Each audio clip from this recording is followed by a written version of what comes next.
galera, tudo bem com vocês? Hoje nós estamos aqui com uma convidada muito especial. Ela é bacharel em Direito, ativista e também luta pelos direitos das pessoas com deficiência. Tá joia? Nós estamos aqui com Débora Calan. Tudo jóia, Débora? Tudo ótimo. Muito obrigada pelo convite. Nós agradecemos sua presença aqui. Débora, vamos lá, fala um pouquinho da sua história. Quem é Débora? Débora é uma mulher que transformou a dor em propósito.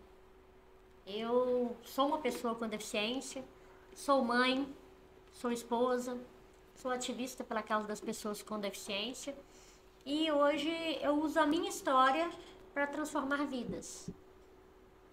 Eu tive um erro médico em 2012, onde me tornei pessoa com deficiência e posteriormente, em 2022, descobri uma síndrome rara também.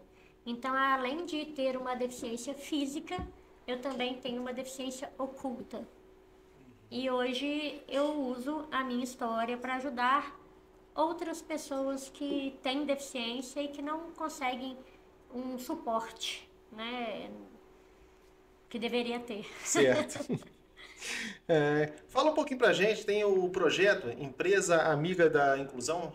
Isso, eu sou fundadora do Instituto Débora Calana, que é um instituto sem fins lucrativos voltados a ajudar pessoas com deficiência e seus familiares de baixa renda. Então, dentro do Instituto, a gente criou esse projeto Empresa Amiga da Inclusão. Por quê? Porque a gente está em busca de empresas que apoiem a nossa causa, que ajudem, né, a gente está inaugurando o Instituto agora, então a gente precisa de ajuda para reforma, a gente precisa de ajuda para pintura, né, para mobília, para a gente montar as salas que a gente precisa. Então a gente resolveu fazer esse projeto, Empresa Amiga da Inclusão, para trazer as empresas para perto da gente e mostrar para eles a importância de abraçar a causa, a importância de se fazer, ter produtos, ter serviços voltados para esse público também. Infelizmente, em Juiz de Fora, pouquíssimas empresas preocupam com a inclusão e com a acessibilidade. Entendi. E você, em relação a essa empresa, esse projeto que vocês estão fazendo, você iniciou ele, você teve a ideia depois que você descobriu a sua síndrome? Não, na verdade, esse projeto ele nasceu comigo em final de 2012. Quando eu me tornei pessoa com deficiência, né? Me tornei pessoa com deficiência em abril e foi onde eu comecei a ter uma visão mais íntima das pessoas com deficiência, da luta que elas passavam, dos desafios. Então eu criei esse projeto e ele foi me acompanhando até há 3 anos atrás, onde eu tive a coragem de tirá-lo do papel. Então, antes era um projeto, né, que chamava Projeto Inclusão é Coisa Séria, e no ano passado eu resolvi transformá-lo em Instituto Débora Calana, levando o meu nome para deixar um legado, que é, né, um propósito de vida. E então eu transformei ele em instituto. Então ele já está comigo aí desde 2012. E qual foi o maior desafio seu depois que você descobriu a sua deficiência? Qual foi o maior desafio seu? Preconceito. Fala O maior mais. desafio é o preconceito. As pessoas passam quando as pessoas começam a te olhar diferente, né? Ter deficiência hoje em dia na cabeça das pessoas é como se você fosse diferente. E nós não somos diferentes, né, dos demais. Na verdade, todos somos diferentes. Sim. Mas nós, pessoas com deficiência, não somos mais diferentes. Então, o meu maior desafio é o preconceito. O que mais me incomoda, só para você ter ideia, hoje que eu uso muleta, as pessoas olham para a muleta primeiro e depois para mim. Isso é o que mais me incomoda. Mas antes da deficiência vem a pessoa. Por que não olhar para a Débora e depois, se der tempo, olha para a muleta? Entendi. Isso é o que mais me incomoda. Então, meu maior desafio é o preconceito. E você acha que para todos os deficientes, né, na sua visão, o preconceito é a coisa que é mais difícil deles enfrentarem? Acredito que sim. não só o preconceito, né? A maioria das pessoas, a falta de acessibilidade, a falta de acesso a tratamentos, medicamentos, né? Isso aí são coisas que não deveriam existir, né? Essas dificuldades, mas eu acho que o maior deles é o preconceito. Das pessoas acharem que não somos capazes, né? Então, assim, é um preconceito muito grande que incomoda não só emocionalmente, mas fisicamente também, porque a gente acaba se escondendo, né? A gente tem medo de lidar com isso, ter que lidar com isso. Eu entendo. O instituto que você está, como é que fala? Já está em andamento, Já né? tem O andamento, instituto. Ele é para qualquer tipo de deficiência? Sim, no Instituto a gente lida com todos os tipos de deficiência. Deficiência física, deficiência oculta, intelectual, mental, qualquer tipo de deficiência. Todas as pessoas são bem-vindas no Instituto Débora Calamo. E em relação aos profissionais? Que você vai ter que arrumar profissionais voluntários Sim, em vários segmentos diferentes, porque vai lidar com várias situações diferentes, né? E como é que é essa situação? É fácil você ter esse tipo de profissional para estar ajudando? Porque hoje em dia você vê que a pessoa tem uma dificuldade de arrumar profissional, até pagando, né? Você vê que existe essa dificuldade, né? E no caso aí, por você... fugiu a palavra agora. Voluntário. voluntariado, é. Voluntariado, é. Então, acredite ou não, eu nunca tive essa dificuldade. É uma coisa, assim, inexplicável. Hoje temos mais de 20 profissionais, todos eles voluntários, engajados, há quase 3 anos. E tem aparecido cada vez mais profissionais querendo ser voluntário do Instituto. E isso me deixa muito honrada, sabe? É sinal de que confiam no meu trabalho, né? Confiam na minha história e abraçaram a causa. Então se eu te falar que é difícil, eu vou estar mentindo, porque para mim não foi difícil. Eu consegui o impossível, né? Pode-se Consegui o dizer que é impossível. Eu falo que tem uma mágica que acontece entre o convite e entre a resposta da pessoa se ela aceita ou não. E essa pecinha que tem no meio aí é uma coisa que não tem como explicar. Entre o convite e o ok do profissional. Parece que às vezes é da sua pessoa, né? O carisma, a forma de conversar. A pessoa, às vezes, tem uma forma de conversar que você comove mais a pessoa, explica, né? E tal. Não é chegar simplesmente e querer impor alguma coisa para a pessoa. Você vai mostrar uma realidade e chamar ela para ser uma parceira ali, né? Eu acho que assim, as pessoas conseguem ver no meu olhar mesmo a vontade de fazer a diferença na vida das pessoas, a vontade de transformar, de mostrar, levar leveza para as pessoas, né? Porque eu vivo com muita leveza. Então eu encaro a minha deficiência com muita leveza. Não foi sempre assim, mas hoje eu tenho uma facilidade de lidar com isso. Então eu acho que as pessoas acreditam ali e abraçam. Sim. E além, vamos falar um pouco mais aqui, além desse todo o processo da sua deficiência e tudo, você teve aquela questão do erro médico. Sim. Fala um pouquinho pra gente, porque, assim, pelo que me parece aqui, você nasceu de novo.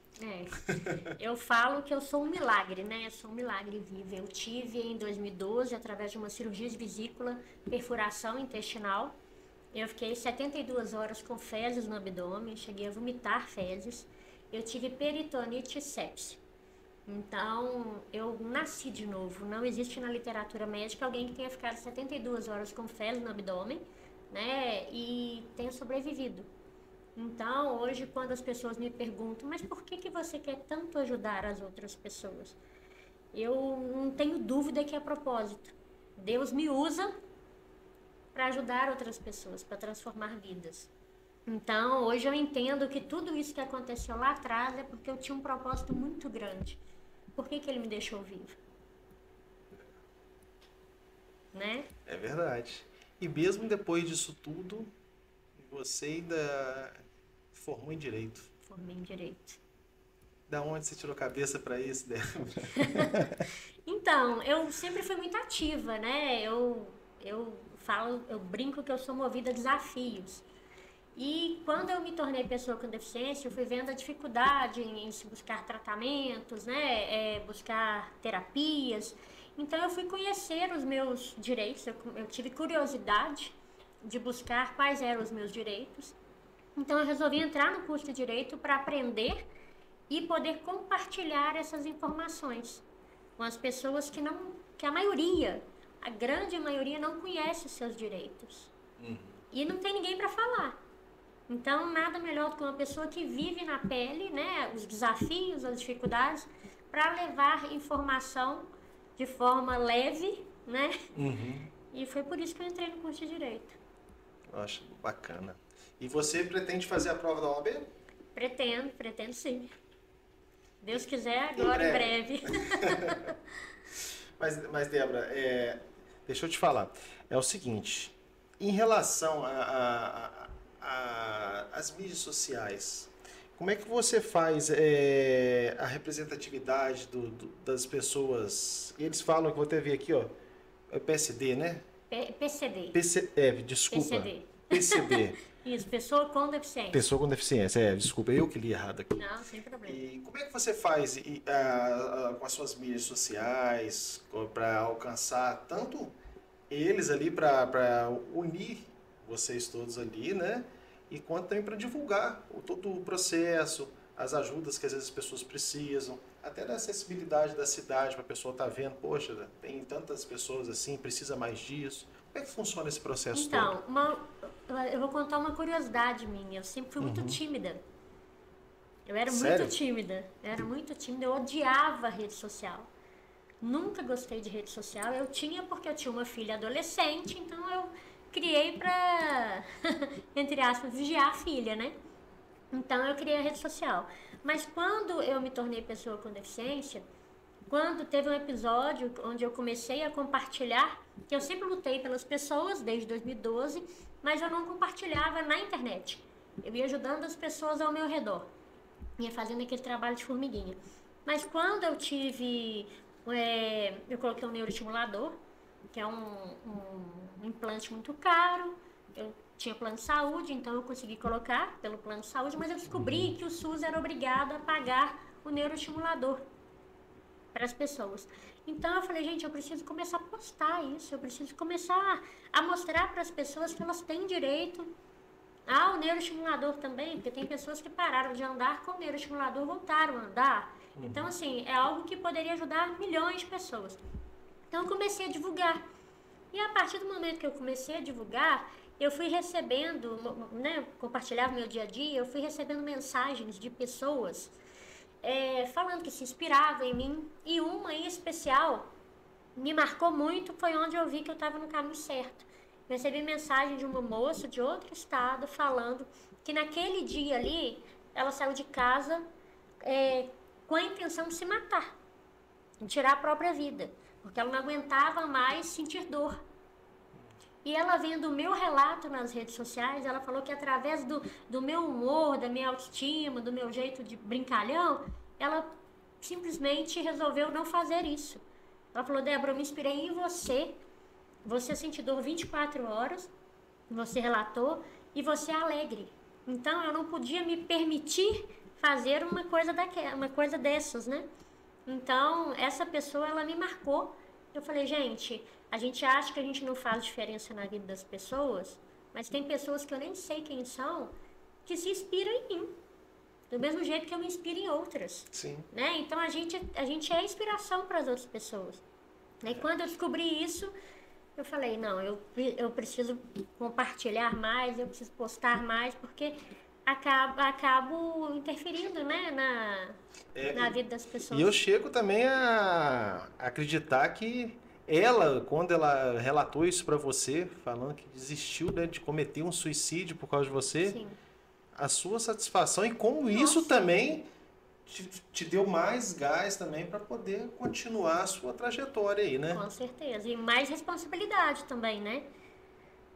Me Com traz mais certeza. responsabilidade. E eu falo sempre nas minhas redes sociais, a minha vida não é sempre 100%, né? Eu tenho os meus momentos de revolta, né? Que eu tenho DR com Deus, eu ainda pergunto por que comigo, por quê, né? Assim, quando a gente pensa que vai melhorar e a coisa piora, aí vem a síndrome. Então, assim, a gente tem, eu sou ser humano, eu também fico nervosa, eu também choro, e eu passo isso para as pessoas, que a vida não é normal tentar ser forte o tempo inteiro. Ninguém é forte o tempo inteiro. Então, eu tenho meus momentos de fraqueza também e tá tudo bem, né? Não é para ir para a rede social para mostrar uma vida perfeita, Sim, porque eu não tenho uma vida perfeita. Se eu mostrasse algo, né, perto da perfeição, eu estaria mentindo. certo. E a família, com certeza, ajuda muito, né? Nossa, meu Você tem a porto família do seguro, lado. meu porto seguro, meu marido, minha filha são meu maior porto seguro. Porque eu imagino que até a gente, é, que às vezes tem pequenas, né, nem obstáculos, pequenos obstáculos, Aham. né? A gente tem momento que é o porto seguro nosso, é a família, porque é difícil, Sim. né? Imagina você com esses vários obstáculos que você passou, não vou nem falar problema, que cada coisa que foi passando É. você foi superando, Sim, sim, e hoje é exemplo para um monte de pessoas, né? sim. Então eu acredito que a família é o pilar mesmo, né? É, sem eles eu não conseguiria. Eu faço um tratamento mensal, né, de imunoglobulina, onde eu preciso ficar internado 5 dias por mês e quem fica comigo sempre é meu marido. É onde é a pessoa que mais me passa segurança, porque hoje, quando eu entro em crise, ele é a única pessoa que sabe lidar com a minha crise, ele sabe como agir.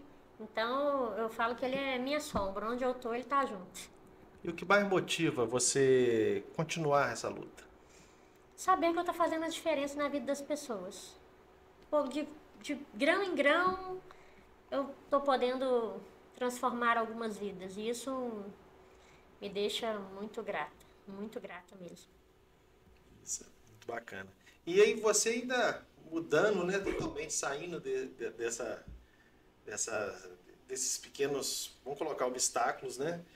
Você ainda pensa agora em fazer concurso. Sim, meu sonho é ser juíza, juíza criminal. Da onde sai tanta disposição? Como eu disse, né, anteriormente, eu sou movida a desafios e eu sempre fui muito ativa. Então, eu acho que se a gente coloca objetivos na vida da gente, a vida tem Sentido. mais sentido, né? A gente tem mais prazer em fazer as coisas. Então, eu gosto muito de estudar, sempre gostei, sempre estou atrás de conhecimento e é isso. Continua animada. Continuo É isso animada. aí. E vamos lá, você pensando nessa trajetória toda, qual foi o momento mais marcante para você? Tem algum específico? Tem. Assim, tem vários, né? Mas o mais marcante para mim foi o diagnóstico da síndrome. Você teve diagnóstico há quanto tempo? É desde 2022, 22. 3 anos. Levei 10 anos para chegar no diagnóstico E correto. esses 10 anos com dor? Com dor 24 horas. Eu sinto dor 24 horas por dia. Desde E 2012. essas dores veio aos poucos? Como é que foi? Ou Não, foi ela... através do erro médico, onde eu tive lesão de nervos, né, periféricos. Então eu sinto dor 24 horas por dia. Não tem um dia que eu não tenha dor. A não ser quando eu vou fazer algum procedimento cirúrgico, que eu fico anestesiada, passa anestesia e volta a dor. Ah, tá, agora que eu estou entendendo. Então essa síndrome veio através do erro médico. Através do erro médico, através da lesão de nervos. Caramba. É barra pesada.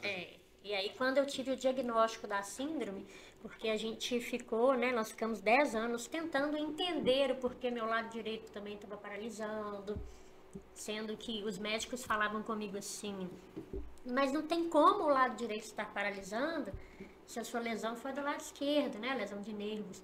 Então a gente ficou durante muito tempo, os médicos chegaram a me perguntar se eu tinha religião, né, porque eles já não acreditavam mais, não sabiam mais o que fazer. Então, quando eu tive o diagnóstico, foi assim, foi um baque muito grande, mas ao mesmo tempo um alívio. O baque porque é uma doença rara, que acomete 1 a cada 1 milhão de pessoas, não tem cura, e não existe um tratamento específico. Os tratamentos, eles são tentativas, né? Então, é uma doença degenerativa, que pelos médicos eu já estaria numa cadeira de rodas. O especialista de São Paulo falou comigo, há 3 anos atrás, que em 1 ano e meio, 2 anos no máximo, eu estaria numa cadeira de rodas. Eu fiz o meu curso de Direito e eu falava com os professores, eu tenho pressa, porque eu quero entrar na minha formatura andando. Então, é uma luta contra o tempo. É uma luta contra o tempo. Quanto tempo? Formei agora, no final do ano. A formatura foi agora, mês passado. Você comentando agora, eu falei, poxa, foi recente Foi recente, foi recente. Eu comecei no curso, fiquei parada 2 anos, por causa do implante, do neuroestimulador, tive que parar. E voltei há 2 anos atrás. Já era para ter formado há muitos anos, mas eu não parei. Meu marido me incentivou a voltar. E você estudou online? Não, presencial. Olha só. Era um desafio enorme, porque eu tenho muita dificuldade de ficar sentada muito tempo numa posição. E na cadeira da faculdade não é uma coisa muito confortável, né? Então, no primeiro dia de aula, coincidentemente, meu primeiro dia de aula foi com o professor de penal, que é a matéria que eu mais amo. E ele tem um filhinho com síndrome de Down também. E no primeiro dia de aula, eu pensei assim, eu vou desistir, porque eu estava com muita dor, falei, eu não vou conseguir ficar sentada todas as aulas aqui. No final, eu fui conversar com ele, contei o meu caso para ele foi totalmente solícito e falou, não, você não vai desistir, a gente vai te ajudar até o fim. Assim, a faculdade foi maravilhosa, eu falo que é a minha segunda casa. Eles foram, entendiam quando eu estava internada, sabe? Então, assim, abraçaram mesmo a minha história. Uma curiosidade minha, é igual tinha comentado antes, que o maior problema é o preconceito. Sim. E você dentro de uma faculdade, cheio de pessoas, e no momento que tem que apresentar um trabalho lá na frente. Porque no dia a dia, eu pelo menos, quando acontecia isso, para mim, eu não dormia. Amanhã tem que apresentar um trabalho. E você, sabendo do preconceito que não todas, mas que muitas pessoas têm e tudo, e você teve que passar por isso, acredito eu. Então, eu era muito tímida. Hoje eu não sou nada tímida. Né? Então, eu não tive esse problema na faculdade. O problema que eu tive na faculdade foi com preconceito. Dentro de uma sala de aula do curso de Direito, eu sofri preconceito. Eu tinha mudado de faculdade. Então, eu perguntei no grupo, né? Porque a gente ia ter uma prova no 4º andar. E eu perguntei se tinha rampa, porque eu tenho dificuldade de subir escada. Aí a representante de turma pegou e falou no grupo, não tem rampa e você vai ter que subir. Eu teria que subir as escadas. Oi, na faculdade não teriam acesso? Aí nesse 4º andar, não, é o único andar que não teria acesso. Porque todos os outros andares, eles eram totalmente acessíveis. Mas a gente ia fazer uma prova EAD, que seria no 4º andar. E aí, nesse dia, eu fiquei eu fiquei tão surpresa, sabe? Num curso de Direito, com adultos, eu sofri um preconceito desse que eu me calei. Aí uma colega pegou, tomou as dores e falou, não, ela não vai ter que subir, nós vamos descer. Então ela foi atrás do coordenador e nesse dia eles mudaram a prova de local. Então pensa bem, que advogada vai ser essa? Ela está ali para fazer justiça, né? Para levar a justiça, usar a justiça para ajudar as pessoas. E ela já começou errado, né? Já começou errado. E quais são os direitos que as pessoas com deficiência têm, mas que a grande maioria desconhece? Na verdade, a maioria das pessoas com deficiência nem sabe que tem direito. Porque a gente tem muitas pessoas que não fazem ideia dos direitos. Eu posso citar vários aqui, né? A gente tem o BPC, que é o Benefício de Prestação Continuada, para pessoas de baixa renda, pessoas com deficiência, e idosos de baixa renda. A gente tem o selo raro, não sei se você já ouviu falar, quando você entra com um processo judicial, a pessoa que tem doença rara, que é considerada deficiência, ela tem direito a constar no processo dela esse selo raro, para dar mais celeridade, né? O processo ser mais ágil. Porque, vamos supor, você está pleiteando um medicamento de alto custo. E aquele medicamento é o único medicamento que pode salvar sua vida.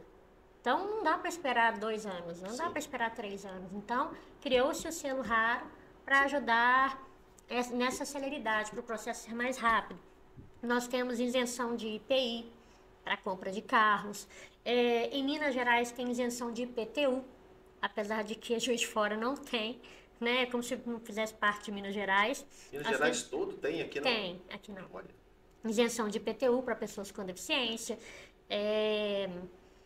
São muitos direitos. Tem o direito a passar na frente em filas, né? Preferência em filas. Vagas preferenciais de estacionamento, que as pessoas não respeitam também. Mas uma observação que eu vou fazer. Essa isenção, vamos colocar aí de IPTU. Uhum. Mas o imóvel tem de ser seu. Sim. Vamos supor que a pessoa tem um filho com alguma deficiência. Uhum. Ele não teria isenção. Não, aí teria, porque você tem como comprovar a paternidade. Aí teria essa isenção? Teria. É Só que difícil tem conseguir essa muitos isenção? critérios, né?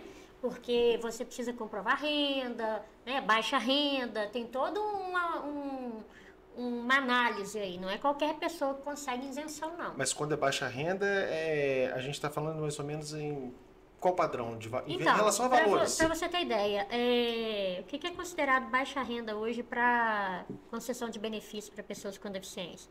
O BPC é 1/4 do salário mínimo. Então, assim, a pessoa tem que estar praticamente em situação de vulnerabilidade. Como que você sobrevive com 1/4 do salário mínimo por pessoa? Para falar a verdade, hoje, salário mínimo, que seria o mínimo para você sobreviver, já não está dando, Já né? não está dando. Então, assim, tem muita coisa para mudar ainda, sabe? Essa isenção de IPTU, assim, ajudaria muito, né? Porque você tem que pagar IPTU, você tem que pagar medicação, o benefício de prestação continuada, que é um salário, né? Já é pouco. A pessoa que tem deficiência ou doença rara, um salário não dá para pagar medicação. Isso é verdade. Porque eu estava até pensando aqui agora, você falando aí, é o seguinte. Se parar para analisar, a gente fala baixa renda, igual você falou, é uma coisa meio que quase na miséria já. Só que hoje, se você tiver uma pessoa, dependendo da deficiência de uma família, e se você ganhar, às vezes, até 3, 4 mil reais, não deixa de ser baixa renda. Não dá. Porque a despesa é alta. A gente tem muitos casos, né, de BPC no Instituto, porque nós são 5 advogados lá, né? Então, hoje, a gente não se baseia só na renda. Porque, às vezes, como você mesmo citou aí, a pessoa ganha 4 mil, mas ela gasta 8. Então, a gente consegue comprovar judicialmente esses gastos. Entendeu? Então, a gente não se baseia mais só na renda. Se a pessoa tiver ali como comprovar, né, as despesas, a gente entra com processo judicial tentando pleitear esse benefício na justiça. E esse instituto, a ideia é essa. É ajudar. Sim, em todos os sentidos. Isso. Não somente ter as coisas lá, o médico, as coisas, quanto também dar essas orientações dos direitos, para também eles não ficarem, como é que fala, sendo passado para trás, né? É verdade. Pô, isso é muito bacana. No Instituto nós temos advogados, temos psicólogos, terapeutas, temos nutricionista, fisioterapeuta, temos neurologista, dentistas. Então, assim, tem uma gama grande aí de profissionais para ajudar a fazer um atendimento multidisciplinar para essas pessoas. Poxa, muito bacana. Muito bacana. E quais são os principais desafios para manter um instituto voltado para a inclusão? Apoio. O maior desafio é o apoio, né? Porque como somos um instituto sem fins lucrativos, como eu disse anteriormente, agora a gente está na fase de reforma, né, do imóvel. A gente conseguiu alugar um imóvel agora, a gente precisa fazer reforma, fazer as adaptações, porque Juiz de Fora não tem imóvel adaptado. Eu posso te falar que eu estou tentando buscar imóvel desde o ano passado, desde meados do ano passado, buscando um imóvel acessível. Não achei nenhum. E olha que eu fiz muitas visitas, não achei nenhum imóvel acessível. Então a gente vai precisar dessas reformas, a gente vai precisar pintura, mobiliar o instituto, né? Fazer uma sala de odontologia, uma sala de fisioterapia, e para isso a gente precisa de verba.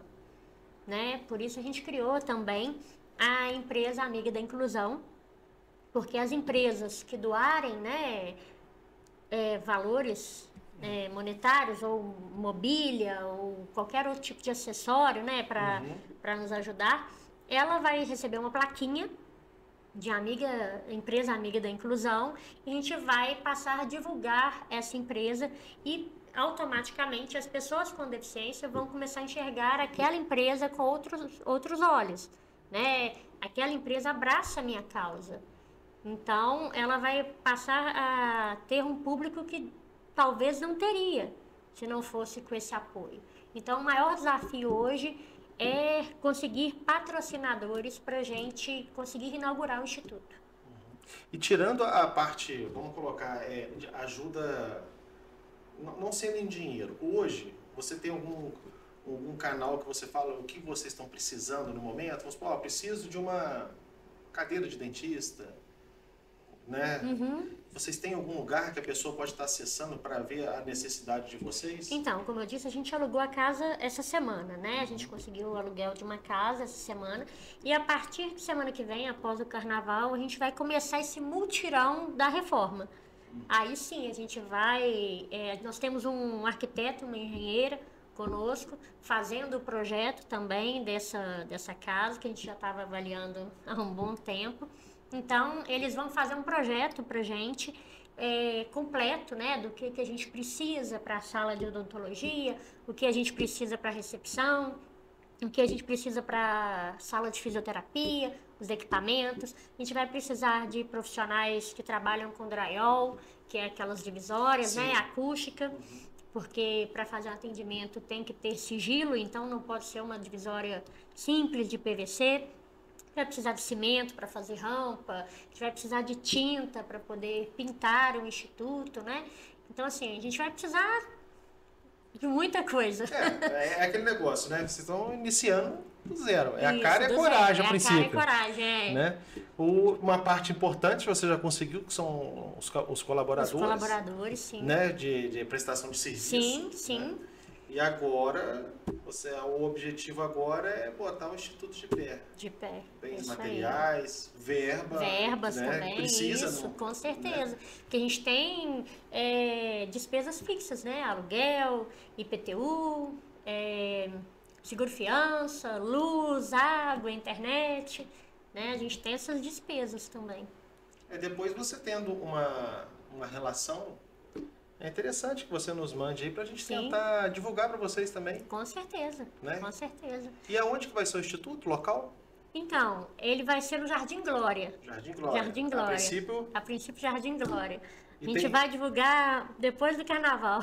Depois do carnaval? Isso. E a inauguração, você tem alguma visão a longo prazo aí para inauguração? Então, a gente quer agilizar isso aí para inaugurar em no máximo um mês. A gente já começar a funcionar em um mês. Tá arrojada, hein? Como eu disse, eu sou movida a desafios. Mas isso é muito importante, porque também se a gente ficar protelando as coisas, acaba que as coisas não acontecem. Pois é. E outra coisa, se a pessoa for pintor, for carpinteiro, né, for paisagista, tudo isso a gente precisa. Todos esses profissionais. Às vezes a pessoa não tem como ajudar com materiais, mas ela pode ajudar com serviço. Sim. Né? Então, também é bem-vindo. A gente vai fazer mutirão da pintura, a gente vai fazer mutirão da limpeza, a gente vai fazer e todo mundo está convidado. Então, vamos supor, daqui um mês, o projeto, vamos supor, daqui a um mês está funcionando. Se Deus quiser. E vamos sonhar um pouco agora, então. O que você imagina do Instituto daqui... Vamos colocar nem a longo prazo, não. Daqui a um ano. Eu imagino que hoje nós atendemos 150 famílias online, né? Então, assim, eu imagino a gente atendendo no mínimo umas 500 pessoas por mês. Fazendo bem para 500 pessoas, isso é muito importante. No mínimo umas 500 pessoas por mês. E tem que ter uma estrutura danada, né? A casa que a gente alugou é uma casa muito grande. Então, assim, a minha preocupação era ter que alugar algo muito pequeno e depois, quando for expandir, ter que sair do local, né? Você cria uma identidade ali, as pessoas se identificam e depois ter que mudar. E nós conseguimos alugar uma casa bem grande, que a gente vai conseguir fazer em média umas 9 salas. Então já dá para expandir, né? A gente já tem já tem até o plano B de como expandir. Então dá para Fazer bastante conseguir coisa. esses 500 atendimentos aí. É assim, a gente que no dia a dia não vivencia tanto, você está à frente do Instituto, né? Sim. Acredito que seja você e mais alguém, mas você parece ser a pivô do... Eu sou da situação. fundadora e tenho, né, as pessoas que abraçaram a minha história, que me deram a mão, porque sozinha não chega a lugar nenhum, né? Tem gente aquela sempre história, precisa de sozinha alguém. você vai mais rápido, mas acompanhado você vai mais longe. Sim. Né? Então, assim, eu tenho pessoas maravilhosas que abraçaram a causa. Esse professor que eu Esse contei, abraçou a causa. ele é o vice-presidente do Instituto. Uma amiga que é psicóloga, ela é presidente. O meu neurologista, ele também é diretor. Então, assim, a minha dentista é tesoureira e vice-diretora. Então, assim, as pessoas que viveram comigo a história, os desafios, as dificuldades e as vitórias, eles fazem parte do Instituto. Eu fundei, mas eu tenho um grupo de pessoas que me ajudam, os próprios profissionais, né? Então, assim, a gente tem uma equipe, é uma família. Eu não faço nada sozinha. Sim. E você tinha, antes de você ter o problema, e o depois, né? Aí você veio criar o Instituto, essa situação toda. Dava para ter dimensão de quantas pessoas precisavam disso? Porque às vezes você no dia a dia você sabe que tem pessoas que precisam, mas talvez na hora que você está dentro da situação você vê, pô, é muita gente. Então, eu posso falar que antes eu era egoísta, porque antes eu olhava só para mim, né? Eu não olhava a pessoa com deficiência do meu lado. E tá tudo bem eu falar isso também, porque a maioria das pessoas são assim. E eu tô falando isso justamente para as pessoas abrirem os olhos, começarem a olhar para o lado com mais empatia, porque não tem que esperar acontecer alguma coisa para você começar a fazer parte daquilo, né? Então, antes eu não tinha essa visão, não imaginava tanto de pessoas com deficiência que não têm ajuda, que não têm apoio, que não têm tratamento. E hoje eu vejo que são muitas. Só para você ter ideia, Juiz de Fora tem mais de 70 mil pessoas com deficiência física. Mais de 10% da população. Com deficiência física. Fora as deficiências ocultas. Então você para pensar. Não é minoria. Não, é bastante. Nós somos tidos como minoria. Mas nós não somos minoria. Eu ainda vou mais além. Durante a campanha, eu fui candidata a vereadora, né? Eu fazia uma pergunta para as pessoas que a cada resposta eu me surpreendia cada vez mais. Porque eu falava, né? Eu perguntava se ela preocupava com a causa da pessoa com deficiência e as pessoas, a maioria das respostas era: eu não. Eu não sou deficiente. As pessoas falavam assim, né? Eu não sou deficiente. Dessa forma? Dessa forma. Eu não tenho ninguém com deficiência em casa. Então eu perguntava: você sabia que você vai se tornar uma pessoa com deficiência um dia? Não estou perguntando, eu estou afirmando. Você sabia? Você também lembrando. Você vai se tornar uma pessoa com deficiência. Sabe Inevitável, quando? né? Na velhice. Se você não tiver um erro médico, se você não sofrer um acidente, não for acometido de uma síndrome, uma doença, na velhice você vai se tornar pessoa com deficiência. E o que você está fazendo hoje Para melhorar. para preparar a sociedade para te receber quando você chegar na velhice?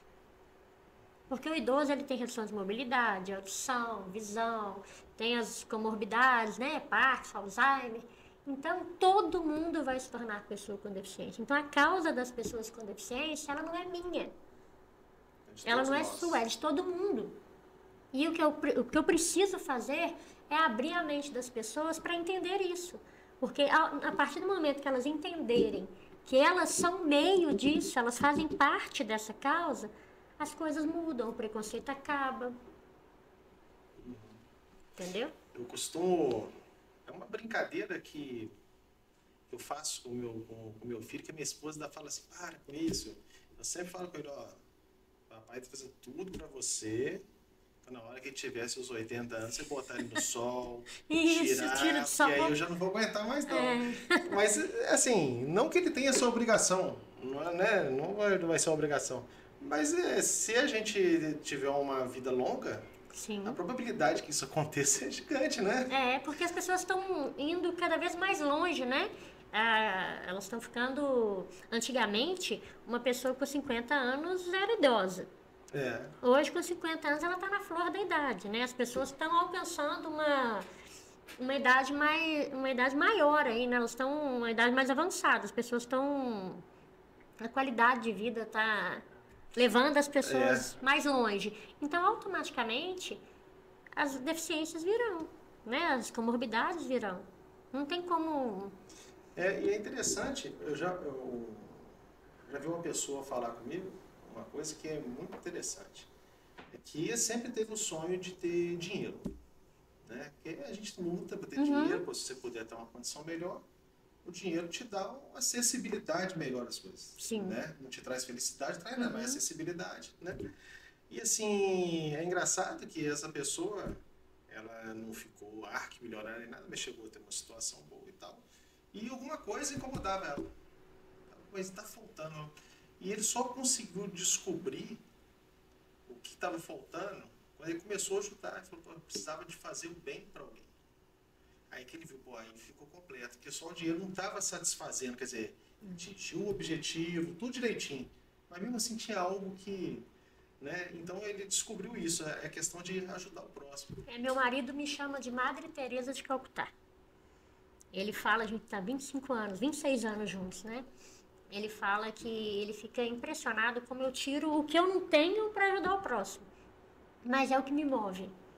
Não tem coisa melhor do que um obrigado com o olhar. Você saber que você fez a diferença na vida daquela pessoa. E não tem dinheiro no mundo que pague isso.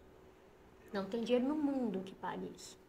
Aí entra naquela questão, né? Quando você, tudo que você passou, igual você falou, tem um propósito. Tem um propósito. E esse era o seu propósito. É o meu propósito. Não tem dúvida nenhuma Né? que é meu O seu propósito de vida. é simplesmente ajudar as pessoas que de fato precisam. Sim, sim.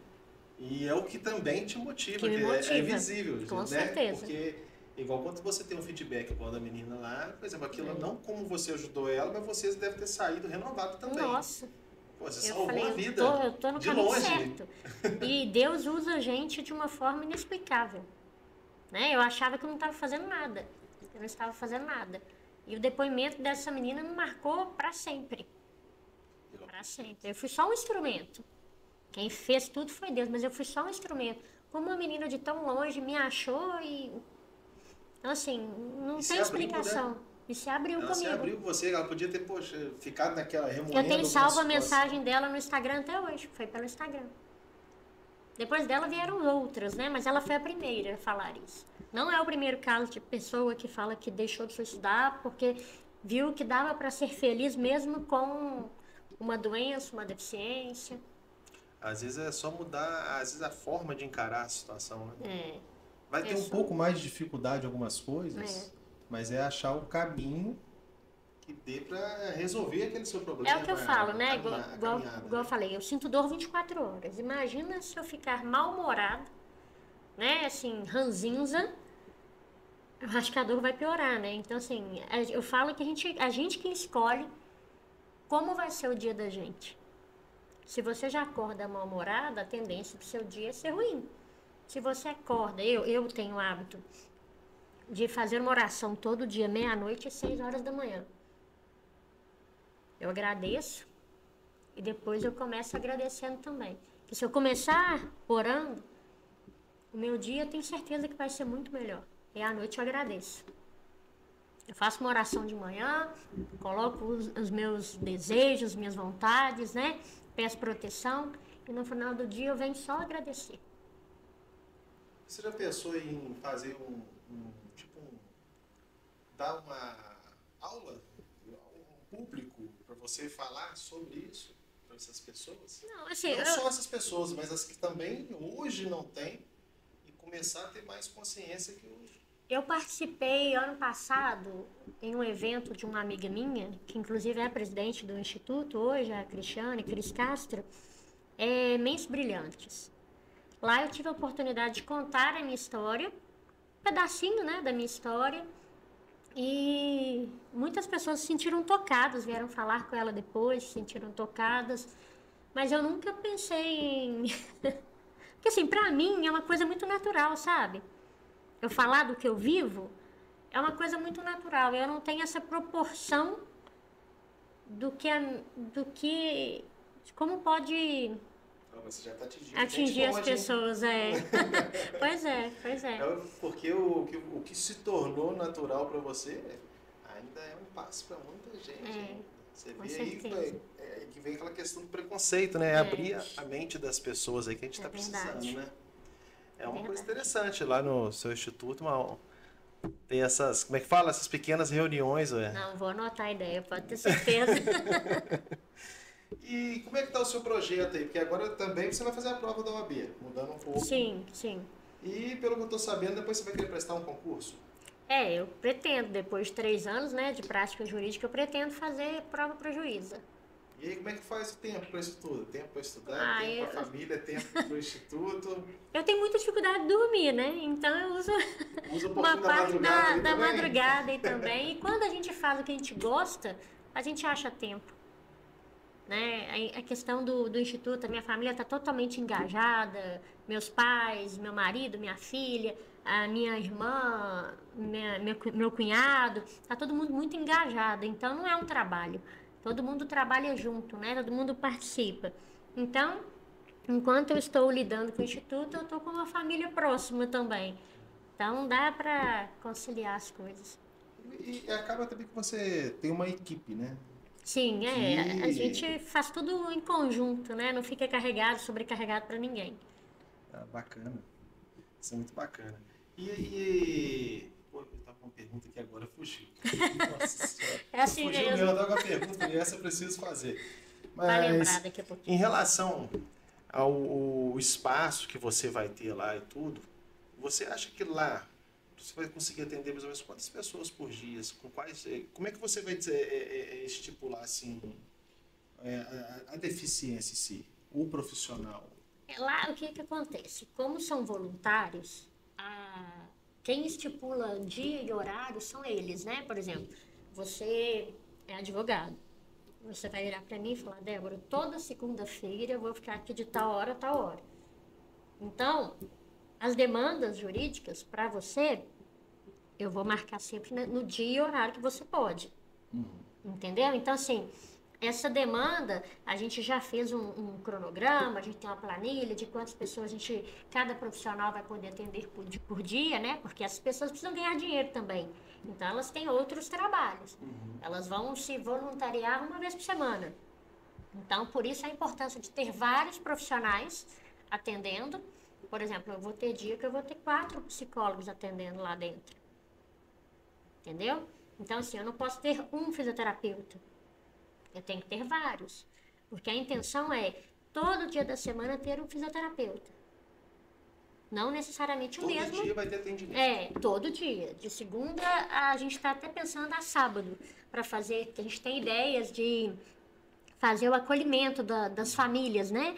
Então, a gente tem ideia e a gente já está dentro do projeto o dia de beleza da mãe. Né? Às vezes aquela mãe sabe fazer uma unha, então ela vai ter um dia para ela fazer a unha de outra mãe ali, ela ganhar o dinheiro dela. Então, fazer com que as mães também se sintam valorizadas, né? Porque a maioria ficam 24 horas com as crianças, então não tem tempo para nada. Enquanto as crianças estiverem na terapia, a gente vai cuidar um pouquinho dessas mães, fazendo parceria com salões de beleza também, maquiadora, curso de automaquiagem. A gente tem muitos projetos. A gente quer fazer também rodas de conversas, nem seja uma vez por mês com essas famílias, para elas verem, trocarem experiências com outras, para elas verem que não é só com elas, que elas não estão sozinhas, né? Então, a gente, ali no Instituto, a gente não quer só cuidar da criança, a gente quer cuidar da família. A mãe também vai ter a terapia? Também tem, a gente tem a terapia para adulto, né? Porque no Instituto a gente vai atender criança, adolescentes, jovens e adultos, e idosos. Então não tem uma faixa etária que a gente não atenda, a gente vai atender todo mundo. Qualquer pessoa que tiver uma deficiência, ela vai ser atendida pelo Instituto. Baixa renda, né? Porque a gente cobra valores sociais, bens sociais. Então não é justo uma pessoa que tem condições ser tratada no Instituto e pegar a vaga de uma pessoa que não tem condições. Que a ideia é essa, né? A pessoa que jamais teria acesso, ela vai ter acesso no Instituto. É buscar o público realmente que está precisando. Se hoje, você que agora é formado em Direito, você teria alguma lei que você acha que... Você talvez teria alguma ideia de alguma lei que falta? Nossa, várias. Para esse público? Várias. Nossa, várias. É muito escasso ainda a lei em relação a benefício para eles? Com certeza. A gente tem um mínimo. Posso falar que hoje nós, pessoas com deficiência, temos um mínimo. O que você acha que ainda falta? Isso que você fala, pô, isso aqui faz muita falta, precisava dessa... Para você ter uma ideia, eu colocaria... Aí é que entra a política também, né? Porque, como eu lido com pessoas com deficiências ocultas, o autismo, né? Outros transtornos, a gente tem uma dificuldade muito grande de atendimento neurológico. O município não oferece. As mães ficam na fila 2, 3 anos para ter um diagnóstico de autismo. E o autismo ele tem a poda neural. Então, quanto mais tempo, maior prejuízo para a criança. Então, existir uma lei que tinha que ter tantos neurologistas por X de crianças, entendeu? Devia ter uma lei que a gente tem aí, né? Todo mundo tem direito à saúde, os direitos básicos, né? Mas, infelizmente, nem o básico a gente tem. É verdade. É bem escasso. A gente não tem o básico. Então, assim, quando eu disse que hoje o Instituto, ele faz o que muitas vezes o município não faz, é verdade. A gente tem ali um instituto que tem um neurologista. Então, se você pegar na lista aí do SUS, né, do município, pessoas que precisam de um atendimento neurológico, você ficaria anos para conseguir atender todo mundo. E no instituto pequeno, né, recém-nascido, a gente já vai conseguir fazer esse atendimento. A gente não consegue fazer muito, porque só um neurologista, então não tem como fazer muitos atendimentos. Mas futuramente tenho certeza que outras pessoas... Eu vou tocar outros neurologistas aí para serem voluntários também. Mas dá para fazer. Se tiver vontade e coragem, dá para fazer. E o que eu vejo, né, igual o município não consegue atender. Vamos fazer a obrigação que era para ser feita. Não né? faz. E o interessante é que vocês conseguem fazer isso com o Instituto.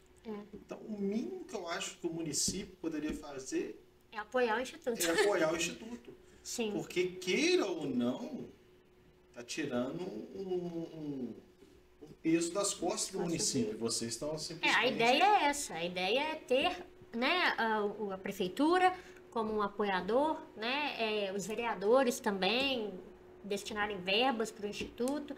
A gente precisa fazer com que o município tenha um olhar diferente para a nossa causa, porque hoje não funciona. Hoje não funciona, nós não temos acessibilidade em Juiz de Fora. Nossos direitos aqui não são respeitados. Eu vejo muitas questões, vou te falar, ônibus. Nossa, o ônibus para quem é cadeirante, dificuldade que é. A prefeitura falou que 100% da frota é acessível. E é? Não. A gente pode falar que 100% dos ônibus tem um elevador. Mas aí é uma outra história se eles funcionam ou não. Eu tenho um amigo íntimo, que é o Jean, tá nas minhas redes sociais. E a gente tem um processo contra a empresa de ônibus aqui de Juiz de Fora, porque ele foi prensado 2 vezes no elevador do ônibus. Isso quando param para ele. Deus. Porque, como agora não tem trocador, então é um trabalho a mais para o motorista. Tem que parar, tem que manusear o elevador. Então, aí eu te falo, foi bom ou não tirar o trocador? Porque a pessoa com deficiência, ela precisa de um suporte. E hoje é o motorista que desce. É o motorista que desce e manuseia o elevador. Então, para ele é mais fácil não parar, né? Do que parar e ter que fazer esse trabalho dobrado aí. Realmente dificultou bastante mesmo, né? Dificultou. Essa questão de não ter trocador. Porque não basta a gente ter o equipamento. O equipamento tem que funcionar. Né? Então, falar que 100% da frota é acessível, aí é uma mentira muito grande. Né? Porque para ser acessível tem que funcionar. Se não funciona, não é acessível. Verdade. E você teve uma experiência aí, já foi candidata a vereadora. Sim, sim. Como foi essa experiência sua? Então, eu nunca me imaginei na política. Nunca, não foi algo pensado, imaginado. Nunca. Muito pelo contrário, nunca gostei. Só que com o Instituto, eu pensei, quando me chegou a oportunidade, os convites foram vários, não foi um só, eu pensei, eu vou usar a campanha para ganhar visibilidade para o Instituto. Então, a minha única ideia era essa, ganhar visibilidade para o Instituto. Tanto que durante a campanha eu fui pouquíssimas vezes para a rua, eu fiz tratamento, eu fiquei internada. Então, eu não me dediquei o máximo que eu deveria, né, dedicar para a campanha. Hoje eu já penso diferente. Se eu viesse candidata de novo, eu faria diferente. Porque hoje eu tenho certeza que eu estando lá dentro, eu faria a diferença. Hoje você iria para a rua mostrar todas as deficiências da cidade. Hoje seria diferente, porque as pessoas falam muito em representatividade. Juiz de Fora nunca teve um vereador ou vereadora com deficiência, então nós não temos representatividade. Porque não basta uma pessoa levantar uma bandeira, um candidato, um vereador levantar a bandeira e falar que luta por aquilo. Se ele não vive na pele, ele nunca vai saber o que nós precisamos. Verdade. Entende? Então, a gente precisa ter representatividade. Enquanto não tiver, eu não vou sossegar. Mesmo que não seja eu. Mas enquanto a gente não tiver representatividade, que tenha alguém que realmente queira fazer a diferença. Porque as pessoas entram por dinheiro, a maioria, né? Que é um salário alto. Então as pessoas entram por dinheiro e se perdem lá dentro. Então tem que ser alguém que realmente tenha história, que tenha força de vontade e coragem para fazer a diferença na vida das pessoas. Eu costumo até falar, né? A política em si, se você for pegar a história, é muito bonito. Sim, sim. O que não funciona é a politicagem. A politicagem é o problema. Então, de fato, tem que entrar alguém que faça a política que é para ser feita, né? Sim. Mas você pensa em candidatar novamente? Não sei. Aliás, você vai ter tempo para se candidatar novamente? Não, tempo a gente arruma, mas assim, não sei, não é... Não sei, isso é um caso a pensar ainda, não sei. Se você me perguntasse hoje, se a eleição fosse amanhã, você tem vontade? Não.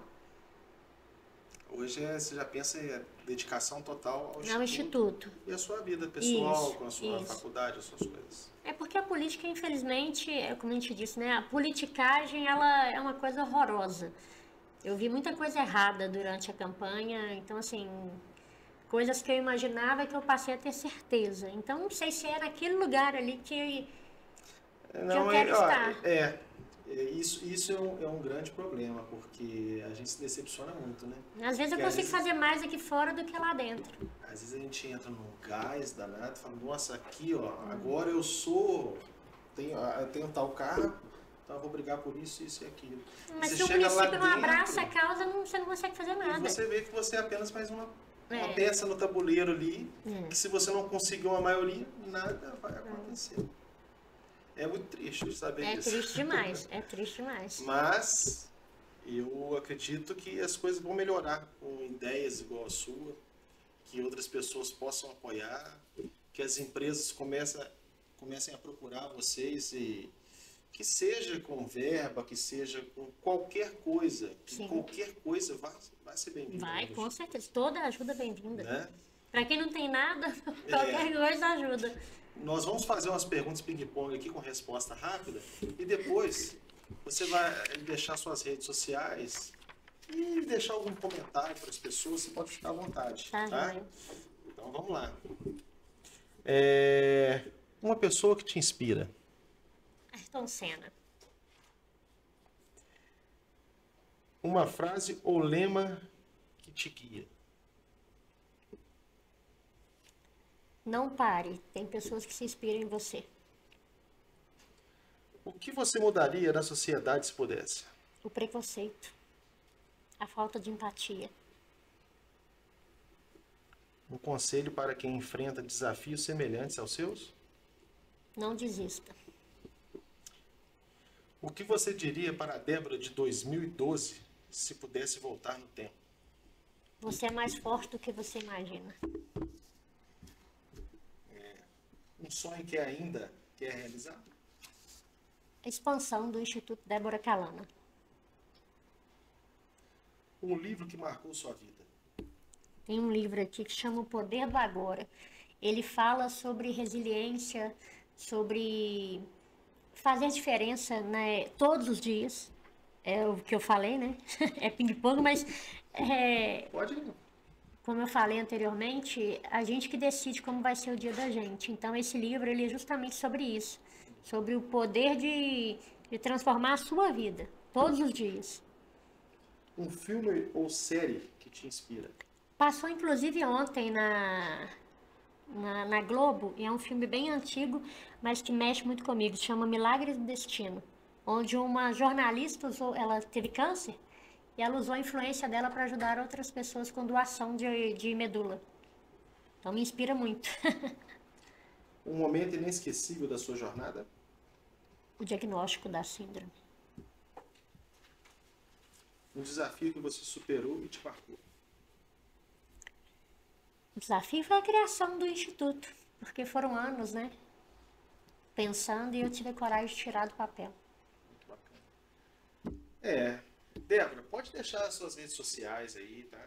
Pode deixar uma mensagem para o pessoal aí, pode ficar à vontade. Tá, a minha rede social pessoal é @DéboraCalana. A do Instituto é @Instituto Débora Calana. Então, se achou um, é fácil achar o outro. E o recado que eu quero deixar é que vocês tenham mais empatia, né, para com as pessoas com deficiência, que não olhem para a pessoa com dó, com pena, porque nós não somos dignos de pena. E não romantizem também, né, a deficiência, porque não é fácil. Então, a mensagem é essa. Tenham mais empatia, né, e olhem para o próximo não como diferente, mas como uma pessoa capaz também. Tá Porque certo. nós somos capazes do que a gente quiser. É isso aí. Débora, muito obrigado pela sua participação aqui no Free Podcast. Foi muito bacana o nosso bate-papo. É uma história que muitas pessoas podem se inspirar e muitas pessoas podem aprender, né, a como ver essa questão das pessoas com deficiência com outros olhos. É isso? Então foi muito bom mesmo. Eu te agradeço a sua presença aqui no Free Podcast, tá joia? Eu que agradeço vocês pelo convite. Sempre que quiserem, estarei de volta. Pessoal, um grande abraço. Aqui está encerrando o Free Podcast. E não deixe de ativar o sininho, deixar o seu comentário, tá? Um abraço, valeu!